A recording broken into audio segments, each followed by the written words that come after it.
കൈരളി മാത്രമേ ചോദിച്ചുകൊണ്ടിരിക്കുന്നില്ല, വേറെ ആർക്കും ചോദ്യമില്ലേ? എന്നെ പ്രകോപിപ്പിക്കാൻ വേണ്ടിയാണ്. ചോദിച്ചോ. നല്ല മര്യാദയ്ക്കായി ചോദിക്കണം, നല്ല ചോദ്യങ്ങളാണ്, ചോദിച്ചോ. നിരവധി പതിറ്റാണ്ടുകൾ CPM-ന്റെ ഭാഗമായി നിന്ന് പ്രവർത്തിച്ച് CPM-നോട് പിണങ്ങി ഞങ്ങളുടെ പിന്തുണയോടുകൂടി മത്സരിക്കുന്ന G സുധാകരനെതിരായി മുഖ്യമന്ത്രി വളരെ വില കുറഞ്ഞ കമൻറ്റുകളാണ് പറഞ്ഞിരിക്കുന്നത്, പ്രതികരണമാണ് നടത്തിയിരിക്കുന്നത്.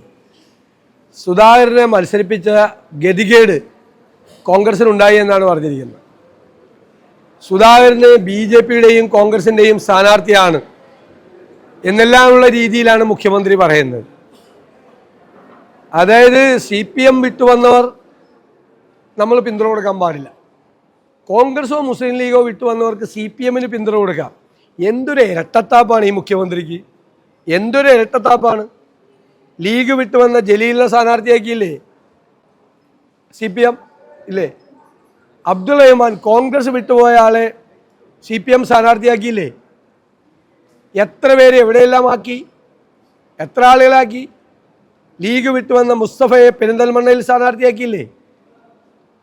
അപ്പോൾ ലീഗും കോൺഗ്രസും വിട്ടുവന്ന ആളുകളെ CPM-ന്റെ സ്ഥാനാർത്ഥിയാക്കാം, CPM വിട്ടുവന്ന ആൾക്ക് ഞങ്ങൾക്ക് പിന്തുണ കൊടുക്കാൻ പാടില്ല. മുഖ്യമന്ത്രിയുടെ ഈ പരസ്പര വിരുദ്ധമായ വർത്തമാനമാണ് ഇപ്പോഴത്തെ ഏറ്റവും വലിയ വാർത്ത.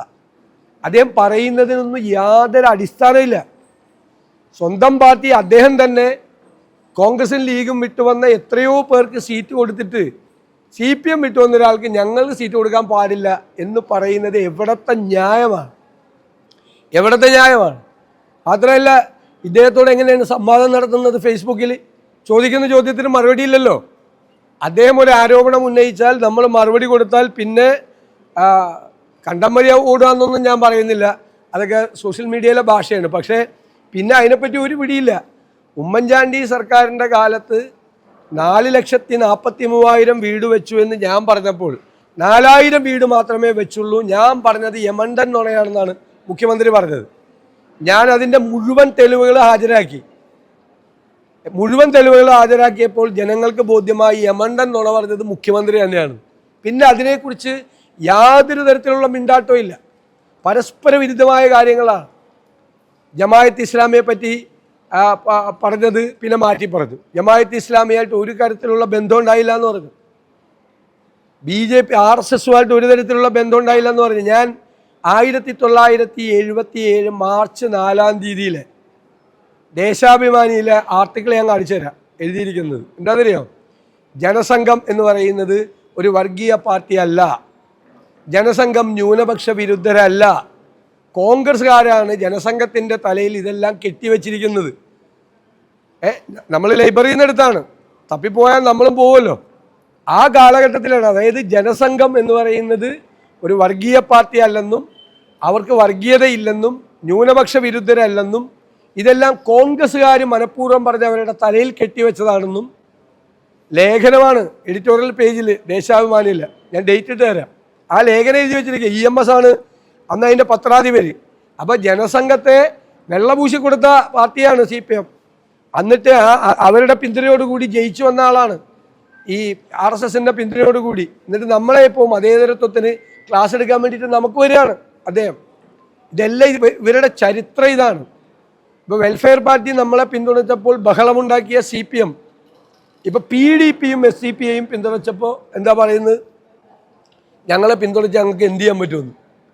എന്തൊരു ഇരട്ടത്താപ്പാണ്, എന്തൊരു കാപട്യമാണ്. അതാണിപ്പോൾ വെളിവായിരിക്കുന്നത് മുഖ്യമന്ത്രിയുടെ. അതുകൊണ്ടാണ് മുഖ്യമന്ത്രി സംവാദത്തിന് വരാത്തത്. സംവാദത്തിന് വന്ന് ഞാൻ ഇതൊക്കെ ചോദിക്കുന്ന അദ്ദേഹത്തിന് നന്നായിട്ട് അറിയാം. അപ്പോൾ സംവാദം പിറ്റേ ദിവസം ഫേസ്ബുക്കിൽ വേറെ എന്തെങ്കിലും പറഞ്ഞാൽ പോരല്ലോ. നേരിട്ടുള്ള സംവാദമാകുമ്പോൾ അത് അപ്പം തന്നെ മറുപടി പറയണ്ടേ? ഞാൻ സംവാദത്തിന് റെഡിയായത് അദ്ദേഹം പറയുന്ന മുഴുവൻ കാര്യങ്ങളും പൊളിച്ചടുക്കി കൊടുക്കാൻ പറ്റുമെന്ന് എനിക്ക് ഉത്തമ വിശ്വാസം ഉള്ളതുകൊണ്ടാണ്, ആത്മവിശ്വാസം ഉള്ളതുകൊണ്ടാണ് ഞാൻ അദ്ദേഹത്തെ നേരിട്ട് സംവാദത്തിന് തയ്യാറാണെന്ന് പറഞ്ഞത്. ഫേസ്ബുക്കിലുള്ള സംവാദത്തിൻ്റെ കുഴപ്പം അപ്പം ചോദിക്കുന്ന ചോദ്യമല്ല പിറ്റേ ദിവസം മറുപടി പറയണത്. പിറ്റേ ദിവസം ഫേസ്ബുക്കിൽ വേറെ ഏതോ വിഷയമാണ് എടുത്തത്. എല്ലാത്തിനും മറുപടി പറയാൻ ഞങ്ങൾ തയ്യാറാണ്. ഞങ്ങൾ പറയുന്ന കാര്യങ്ങൾക്ക് യുക്തിഭദ്രതയുണ്ട്, ഞങ്ങളെ കയ്യിൽ ഡേറ്റയുണ്ട്, ഞങ്ങളത് പറയുന്ന കാര്യങ്ങൾ പ്രൂവ് ചെയ്യാൻ പറ്റും നമുക്ക്. ഞാൻ പറഞ്ഞല്ലോ 4,43,000 വീടെന്ന് ഞാൻ അന്തരീക്ഷത്തിൽ നിന്ന് എടുത്തിട്ടുള്ള ഒരു കണക്ക് പറഞ്ഞല്ലോ. അത് നിയമസഭയിൽ ഞങ്ങൾ ചോദിച്ച ചോദ്യങ്ങൾക്ക് ഉത്തരം തന്നതും പ്ലാനിംഗ് ബോർഡിൻ്റെ റിപ്പോർട്ടും അടക്കം തന്ന സാധനങ്ങളാണ് ഇതെല്ലാം. അപ്പോൾ ഇവരുടെ ചരിത്രം ഇതാണ്. ഇവരാരുമായിട്ടും കൂട്ടുകൂടും. പറയല്ലോ 4 വോട്ടിന് വേണ്ടി രാഷ്ട്രീയ ചെറ്റത്തരം കാണിക്കില്ല എന്ന് പറഞ്ഞല്ലോ. അപ്പം 4 വോട്ടിന് വേണ്ടി ഞാൻ ആ വാക്കൊന്നും ഞാൻ ഉപയോഗിക്കില്ല, രാഷ്ട്രീയ ചെറ്റത്തരം എന്നുള്ള വാക്ക് ഞാൻ ഉപയോഗിക്കില്ല, ഞങ്ങളാരും ഉപയോഗിക്കില്ല. പക്ഷെ 4 വോട്ടിന് വേണ്ടി RSSുമായിട്ട് കൂടാം, 4 വോട്ടിന് വേണ്ടി ജമാഅത്ത് ഇസ്ലാമിയായിട്ട് കൂടാം, 4 വോട്ടിന് വേണ്ടി SDP ആയിട്ട് കൂടാം, 4 വോട്ടിന് വേണ്ടി PDP ആയിട്ട് കൂടാം. ഇതെല്ലാം തെളിയിച്ച പാർട്ടിയാണ് CPM. ഇതെല്ലാം തെളിയിച്ച പാർട്ടിയാണ് CPM. എന്നിട്ട് നമ്മളോട് പറയാണ് വികസനത്തെക്കുറിച്ച് ചർച്ച ചെയ്യുന്നില്ല. ഞങ്ങൾ തയ്യാറാണെന്നേ. നിങ്ങൾ വികസനത്തെക്കുറിച്ച് ചർച്ച ചെയ്യ്. വിഴിഞ്ഞം തുറമുഖം തൊട്ട് തുടങ്ങാം. നിങ്ങൾക്ക് എന്ത് പങ്കാളുള്ളത് വിഴിഞ്ഞം തുറമുഖത്തിൽ? വിഴിഞ്ഞം തുറമുഖത്തിൻ്റെ എഗ്രിമെൻറ്റിൽ ഉമ്മൻചാണ്ടി കൊണ്ടുവന്നതാണ് വിഴിഞ്ഞം തുറമുഖം. അപ്പോൾ 6000 കോടി രൂപയുടെ റിയൽ എസ്റ്റേറ്റ് ആണെന്നും തട്ടിപ്പാണെന്നും കടൽ കൊള്ളയാണെന്നും പ്രചരണം നടത്തിയ ആളുകളാണ് ഇപ്പം അതിൻ്റെ ക്രെഡിറ്റ് എടുക്കുന്നത്. ആ എഗ്രിമെൻറ്റിൻ്റെ അകത്ത് ഗവൺമെൻറ് ചെയ്യേണ്ട കാര്യങ്ങൾ പറയുന്നുണ്ട്. റെയിൽ കണക്ടിവിറ്റി വേണം, റോഡ് കണക്ടിവിറ്റി വേണം. ഒരു ചുക്കും ചെയ്തില്ല, ഒന്നും ചെയ്തില്ല. ഈ ഗവൺമെൻറ്, ഈ LDF ഗവൺമെൻറ് ഒന്നും ചെയ്തില്ല വിഴിഞ്ഞത്ത്. ഗവൺമെൻറ് അവരുമായിട്ടുള്ള എഗ്രിമെൻറ്റിൻ്റെ അകത്ത് ഗവൺമെൻറ്റിൻ്റെ കമ്മിറ്റ്മെൻറ്റ്സ് ഉണ്ട്. അതൊന്നും ചെയ്യാതെ ഉമ്മൻചാണ്ടി കൊണ്ടുവന്ന ഈ വിഴിഞ്ഞം തുറമുഖം ഞങ്ങളുടേതാണ് എന്ന് പറയുന്ന അവകാശവാദം, എട്ടുകാലി മമ്മൂഞ്ഞിനെ പോലെ ഉള്ളൊരു അവകാശവാദമാണത്.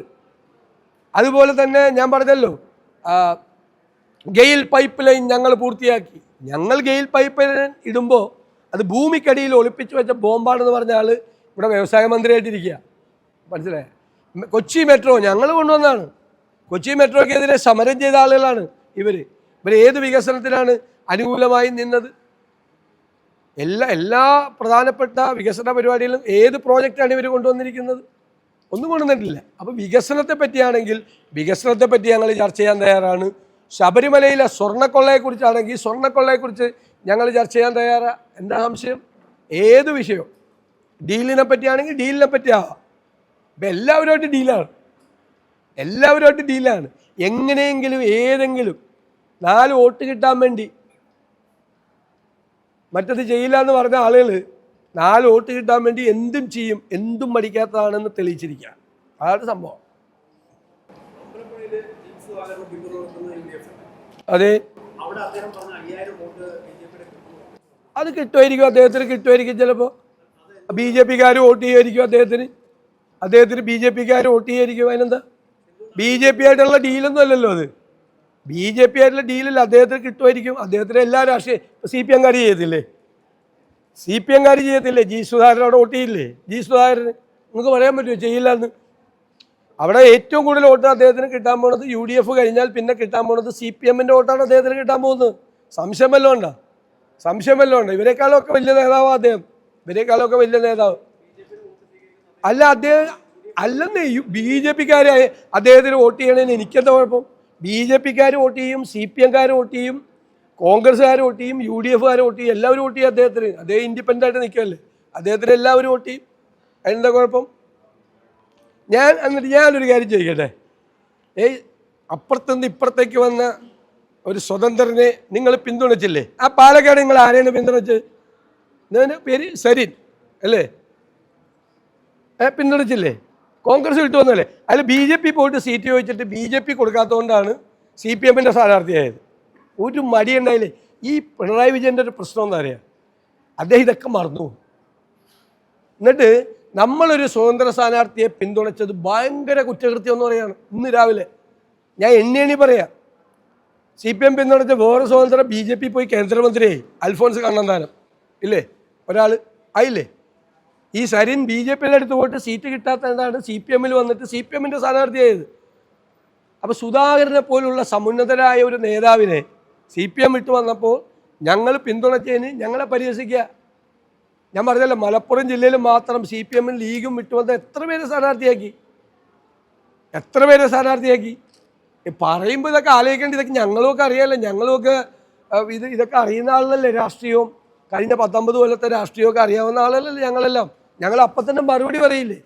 അറ്റ്ലീസ്റ്റ് എഴുതി കൊടുക്കുന്ന ആളിലെങ്കിലും ഇത് ശ്രദ്ധിക്കണ്ടേ? മുഖ്യമന്ത്രി ഇങ്ങനെ അവമാനിക്കാമോ? മുഖ്യമന്ത്രിയെ കൊണ്ട് അബദ്ധം പറയിപ്പിക്കുക, അതാണ് അബദ്ധം വായിപ്പിക്കുക, അതാണ് ഇപ്പോഴത്തെ സ്ഥിരം പരിപാടി. ഏതോ ഒരു ഉത്തരം കണ്ടെന്ന് പറഞ്ഞിട്ട് 4000 വീട് ഉമ്മൻചാണ്ടിയുടെ കാലത്ത് പറ്റില്ലെന്ന മുഖ്യമന്ത്രിയെ പോലത്തെ ഒരാളെ കൊണ്ട് ഒരു കള്ളം പറയിപ്പിച്ചില്ലേ? എഴുതി കൊടുക്കുന്ന ആളുകൾ എന്തിനാ അദ്ദേഹത്തെ അവമാനിക്കുന്നത് ഇങ്ങനെ മുഖ്യമന്ത്രി, കേരളത്തിൻ്റെ മുഖ്യമന്ത്രി? ഒന്നാമത് ഞങ്ങൾ തിരഞ്ഞെടുപ്പ് കാലമാണ്, പുള്ളി പറഞ്ഞാൽ അപ്പം തന്നെ ഞങ്ങളുടെ ഇതെല്ലാം ഉണ്ട്, എല്ലാ റെക്കോർഡ്സും ഉണ്ട്. ആ ഡോക്യുമെന്റ് തെറ്റാണെന്നേ. അത് പറഞ്ഞത് എന്താണ്? മുഖ്യമന്ത്രി നേരിട്ട് ചെയ്ത വീടുകളാണ്. അപ്പം നിങ്ങളും പറയണം 4000 വീടാന്ന്. ഞാൻ നിങ്ങൾക്ക് തന്നല്ലോ, ഷീറ്റ് തന്നല്ലോ. AK ബാലനും KT ജലീലും പിണറായി മന്ത്രിസഭയിലെ പട്ടികജാതി പട്ടികവർഗ വികസന പിന്നോക്ക വികസന മന്ത്രിയായ AK ബാലൻ നിയമസഭയിൽ നൽകിയ ഉത്തരം തന്നല്ലോ. എത്ര വീടുണ്ടെന്ന് കണ്ടല്ലോ.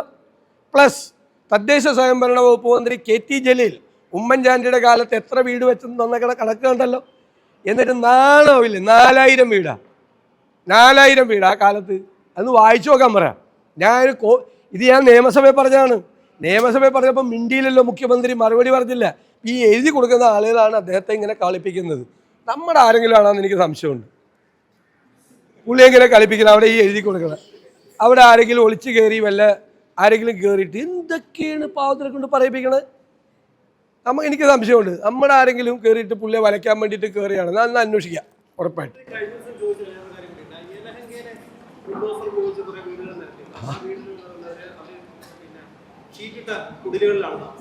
ഒരു വീട് നിർമ്മിച്ചുകൊണ്ടിരിക്കാനുള്ള കഴിഞ്ഞ ദിവസം വാർത്ത കണ്ടല്ലോ. എനിക്കറിയില്ല അതിൻ്റെ ഡീറ്റെയിൽസ്, ഞാൻ അറിയാൻ പാടില്ലാത്ത കാര്യം പറയില്ലല്ലോ. വാർത്ത കഴിഞ്ഞ ദിവസം കണ്ടു, അവരുടെ വീട് നിർമ്മാണം പൂർത്തിയായെന്ന് പറഞ്ഞൊരു വാർത്ത കഴിഞ്ഞ ദിവസം കണ്ടു. എനിക്കറിയില്ല, എനിക്കറിയാത്ത കാര്യം ഞാൻ പറയില്ല കേട്ടോ. കൈരളി മാത്രമേ ചോദിച്ചുകൊണ്ടിരിക്കുന്നില്ല, വേറെ ആർക്കും ചോദ്യമില്ലേ? എന്നെ പ്രകോപിപ്പിക്കാൻ വേണ്ടിയാണേ. ചോദിച്ചോ. നല്ല മര്യാദയ്ക്കായി ചോദിക്കണം, നല്ല ചോദ്യങ്ങളാ, ചോദിച്ചോ.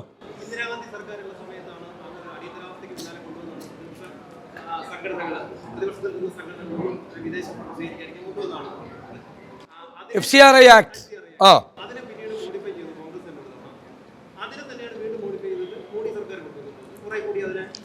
ആണോ? അപ്പൊ മോഡി സർക്കാർ പിന്തുണ കൊടുക്കുകയാണോ? ഒന്നുമില്ല, ഇതൊക്കെ വെറുതെ ഉള്ള പുതിയ കഥകളാണ്. FCRI ആക്ട് എന്ന് പറഞ്ഞാൽ അങ്ങനത്തെ ഒരു ആക്ട് വേണം. കാരണം വിദേശ പണം ഇങ്ങോട്ട് വരുന്നതിന് നിയന്ത്രണം വേണം. FCRI റെഗുലേഷൻസ് ഉണ്ട്. ആ റെഗുലേഷൻസ് അനുസരിച്ച് പണം വന്നില്ലെങ്കിൽ തെറ്റായ രീതിയിൽ തീവ്രവാദ പ്രവർത്തനത്തിനും മറ്റു കാര്യങ്ങൾക്കൊക്കെ പണം വരും. അതുകൊണ്ട് വളരെ സ്ട്രിക്റ്റ് ആയിട്ടുള്ളൊരു നിയമമാണത്. ഇപ്പം ചെയ്യാൻ പോണതെന്ന് വെച്ചാൽ അതൊന്നും അല്ല, നിങ്ങളതിനെ ലഘുവാക്കണ്ട. ഇപ്പം ചെയ്യാൻ പോണത് ഗവൺമെൻറ്റിന് വേണമെങ്കിൽ ലൈസൻസ് പുതുക്കി കൊടുക്കാതിരുന്നു കഴിഞ്ഞാൽ അവർക്ക് വേണമെങ്കിൽ ആ കമ്മ്യൂണിറ്റിയുടെ ആരാധനാലയങ്ങൾ ടേക്ക് ഓവർ ചെയ്യാം, അവരുടെ വസ്തുവകകൾ ടേക്ക് ഓവർ ചെയ്യുക, അവർ പണിത സ്കൂള് ടേക്ക് ഓവർ ചെയ്യുക, അവർ പണിത കോളേജ് ടേക്ക് ഓവർ ചെയ്യുക, എന്തു വേണം ചെയ്യുക. അതെങ്ങനെയാണ്? അത് ഭരണഘടനാ വിരുദ്ധമാണ്, മൗലികാവകാശങ്ങൾക്ക് വിരുദ്ധമാണ്. മനസ്സിലായില്ലേ? വഖഫ് ബില്ലിലും അതുപോലത്തെ ഒരു ചതിയുണ്ട്. ഞങ്ങൾ അന്ന് പറഞ്ഞു വഖഫ് ബില്ലിനെ ആരും പിന്തുണയ്ക്കരുത്, കാരണം ചർച്ച് ബില്ല് വരുമെന്ന് പറയും. ചർച്ച് ബില്ലിന് വേറെ വരാതിരിക്കുകയാണ്. അപ്പോൾ ക്രൈസ്തവ വിഭാഗങ്ങളുടെ പ്രോപ്പർട്ടീസ് ഉണ്ട് പല സ്ഥലത്തും, അത് തട്ടിയെടുക്കാൻ വേണ്ടിയിട്ടുള്ള വഴിയാണ് ഈ അമെൻമെൻറ്റിലുള്ളത്. അല്ലാതെ പണ്ട് കോൺഗ്രസ് FCRI ആക്ട് വേണ്ടെന്ന് ആരെങ്കിലും പറയുമോ? FCRI ആക്ട് വേണം, കാരണം മറ്റാവശ്യമില്ലാത്ത ജീവകാരുടെ പ്രവർത്തനത്തിന് തന്നെയാണോ ഈ പണം കൊണ്ടുവരണമെന്ന് പരിശോധിക്കണം ഉറപ്പായിട്ടും. FCRI ആക്ട് നിർബന്ധമായിട്ട് വേണം. പക്ഷെ ഇപ്പം കൊണ്ടുവന്നിരിക്കുന്ന അമെൻമെൻറ്റിനാണ് എതിര്. ഇല്ലെങ്കിൽ വേറെ ഏതെങ്കിലും തരത്തിൽ വേറെ എന്തെല്ലാം കാര്യത്തിന് വിദേശത്ത് പണം വരും. അപ്പോൾ വിദേശത്ത് പണം വരുമ്പോൾ ഗവൺമെൻറ് അറിയണം ഏത് കാര്യത്തിലാണ് വരുന്നത്. ഗവൺമെൻറ്റിൻ്റെ ഒരു ഏജൻസി അത് അന്വേഷിക്കണം, കാര്യങ്ങൾ അന്വേഷിക്കണം. ഇതല്ല, ഇതിൻ്റെ അകത്തെ പ്രൊവിഷനില്ലേ, ഒരു ലൈസൻസ് പുതുക്കി കൊടുക്കാതിരുന്നിട്ട് ഒരു പള്ളി വേണമെങ്കിൽ ഏറ്റെടുക്കാം ഗവൺമെൻറ്റിന്. അവർ തുടങ്ങിയിരിക്കുന്ന സ്കൂളോ കോളേജോ ഏറ്റെടുക്കാം, ഗവൺമെൻറ്റിൻ്റെ ആവും, ഇവരെന്ന് പോയി. അത് അവരുടെ മൗലികാവകാശത്തിന്മേലുള്ള കടന്നുകയറ്റമാണ്. അതിനെ കോൺഗ്രസ് അതിശക്തിയായി എതിർക്കും ഉറപ്പായി, പാർലമെന്റിലും പുറത്തും.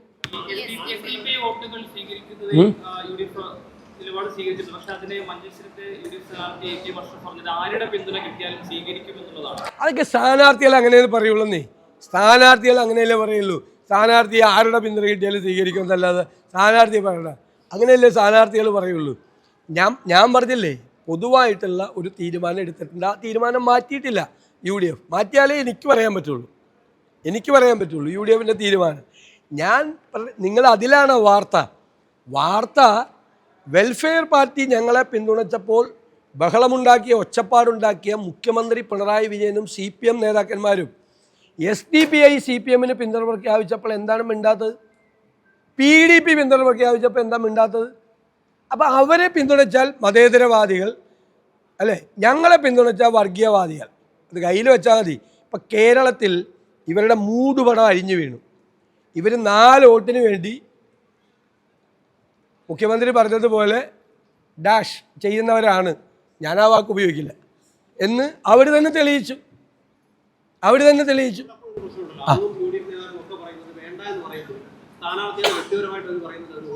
അല്ല, അതിലൊന്നും കാര്യമൊന്നുമില്ല. ഇപ്പം എനിക്കെതിരെ സ്ഥാനാർത്ഥി ഉണ്ടല്ലോ, SDPIയുടെ സ്ഥാനാർത്ഥിയുണ്ട്. CPM നിർബന്ധിച്ച് നിർത്തിയിരിക്കുക. CPM-ആയിട്ട് ധാരണയാണ് SDPI. നിർത്തിയിരിക്കുക. ഞാൻ ഇവിടെ നിർത്തിക്കോളാൻ എന്താ, നമുക്ക് നിന്നാലെന്താ? ഞാൻ അയാളെ വിളിച്ചോ, അവരെ വിളിച്ചൊന്നുമില്ലല്ലോ, അയാളെ മാറ്റിത്തരണമെന്ന് പറഞ്ഞു. അവർ കഴിഞ്ഞ പ്രാവശ്യം പറഞ്ഞത് എന്നെ പറവൂരിൽ കുഴിച്ചു മൂടും എന്ന് പറഞ്ഞിട്ട് പ്രസംഗിച്ചാണ്. എന്നെ കുഴിച്ചു മൂടും. RSSകാർ പറഞ്ഞത്, അല്ല BJP സ്ഥാനാർത്ഥികൾ പറഞ്ഞത് എന്നെ രാഷ്ട്രീയ വനവാസത്തിനയക്കുമെന്ന് പറഞ്ഞത് എല്ലാവരും കൂടി. അപ്പം ഞാനതെല്ലാം ആസ്വദിച്ച ഇലക്ഷൻ മത്സരിക്കുകയാണ്. ഇങ്ങനെ ഇത്രയും ആളുകൾ എല്ലാവരും കൂടി തോൽപ്പിക്കുമെന്നും കൊല്ലുമെന്നും കുഴിച്ചു മൂടുമെന്നും ഒക്കെ പറഞ്ഞ് വരുമ്പോൾ ആസ്വദിച്ച് മത്സരിക്കുകയാണ്. ഇവരൊക്കെയല്ലേ എൻ്റെ കൂടെ ഉള്ളത്, പിന്നെ എനിക്കെതിരെ പേടിക്കാനുള്ളത്.